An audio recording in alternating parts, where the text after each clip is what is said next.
Morning, dear souls. I thought I'd share a little bit on harnesses today.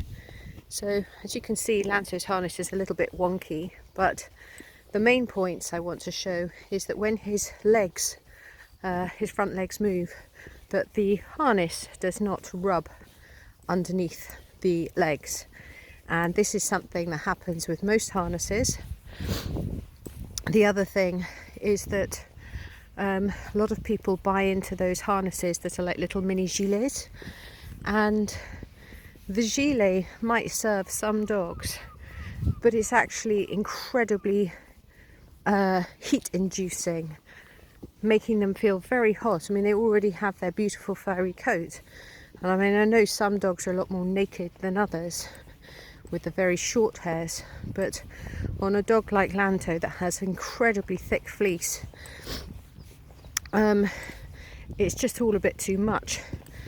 Then you can also get these harnesses that just, they've got extra amounts of fabric strips which are supposed to make the harness stay in place, but those also don't really help because they're putting pressure in parts of the undercarriage that just don't need it. And if you suddenly need to pull on the lead, for instance, if they go to rush out in front of the road and you are holding them on the lead, then there is going to be some resistance there, which obviously affects the body. You don't need that on that area that is very delicate and can create some sort of pressure on around the bladder and stuff. So you want something like a Haquihana, which is my favourite and preferred harness. This is also the harness that is championed by Turid Rugaas, my favourite of the very well-known dog trainers. Wonderful Norwegian woman, and many years ago I wrote to her for advice regarding BooBoo, and she was so very kind to write back to me, and that always has stayed in my heart.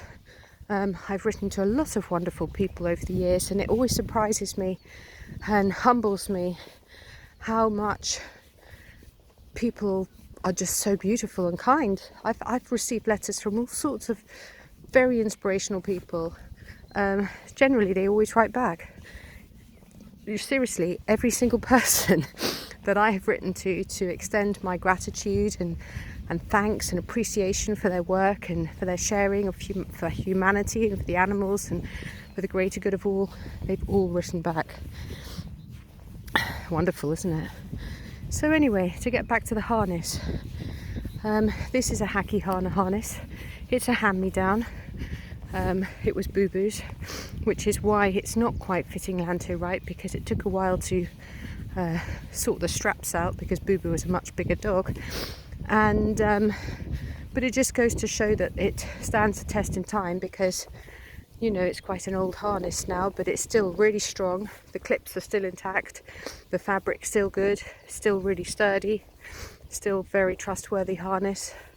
And the good thing as well is that even if a buckle was to break, there's no way that the dog could just release from the harness. You would have ample time to sort the situation out, because of the way that it is created. It's honestly number one harness, and for the price of it, I'm not sure what they cost now, but other harnesses are probably more or the same. It's worthwhile getting one that a dog isn't going to overly sweat in, isn't going to rub underneath its armpits, so it's comfortable, not going to rub in areas of the lower abdomen which is just not needed, not wanted, and something that you can believe in and trust in. So that is my short review on harnesses, and most notably in the Haquihana harness, my favourite harness. Haquihana is Haquuiana. I think it's an Italian brand, but certainly very trustworthy, very good harness, and much better than these gilet types that make the dog really, really hot. Okay, so have a great day. Thank you very much for watching. Peace and love.